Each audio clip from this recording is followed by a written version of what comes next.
बुरी बातों को बार बार याद करने से हमारी परेशानियां बढ़ती हैं, मन अशांत होता है। इसीलिए दुख देने वाली बातों को भूलकर आगे बढ़ना चाहिए। इस संबंध में गौतम बुद्ध का एक प्रसंग प्रचलित है। गौतम बुद्ध अलग अलग क्षेत्रों में भ्रमण करते और अपने शिष्यों को उपदेश देते थे। एक गांव में वे उपदेश दे रहे थे। बुद्ध ने कहा कि क्रोध ऐसी अग्नि है जिसमें क्रोध करने वाला खुद भी जलता है और दूसरों को भी जलाता है।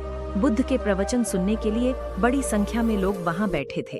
उन लोगों में बहुत गुस्से वाला एक व्यक्ति भी बैठा हुआ था। उसे ये बातें पसंद नहीं आई।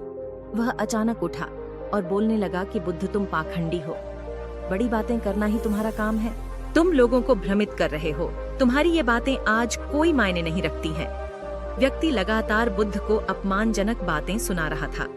वहां बैठे सभी लोग ये देखकर हैरान थे कि बुद्ध ये सब शांति से सुन रहे थे, लेकिन कुछ बोल नहीं रहे थे। क्रोधी व्यक्ति बुद्ध को शांत देखकर और ज्यादा क्रोधित हो गया।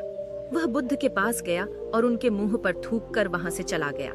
घर पहुंचकर क्रोधी व्यक्ति का मन शांत हुआ तो उसे अपने किए पर बहुत पछतावा हुआ। वह बुद्ध से क्षमा मांगने पहुंचा, लेकिन उस गांव से बुद्ध पड़ोस के गांव के लिए निकल चुके थे। वह व्यक्ति बुद्ध को खोजते हुए दूसरे गांव में पहुंच गया। वहां व्यक्ति को जैसे ही बुद्ध दिखाई दिए, वह उनके चरणों में गिर गया और क्षमा मांगने लगा। बुद्ध ने उस व्यक्ति से पूछा, तुम कौन हो और क्षमा क्यों मांग रहे हो? उस व्यक्ति ने कहा, क्या आप भूल गए? मैंने कल आपके साथ बुरा व्यवहार किया था, आपका अपमान किया था। बुद्ध ने कहा, बीता हुआ कल मैं वहीं त्याग कर आया हूँ और तुम अभी भी वहीं रुके हुए हो। तुम्हें गलती पर पछतावा है, तुमने पश्चाताप कर लिया, अब तुम निष्पाप हो गए हो। बुरी बातें याद करते रहने से हमारा आज बर्बाद हो जाता है। इस आदत की वजह से भविष्य भी बिगड़ सकता है। इसीलिए बीते हुए कल की बातों को भूलकर आगे बढ़ना चाहिए।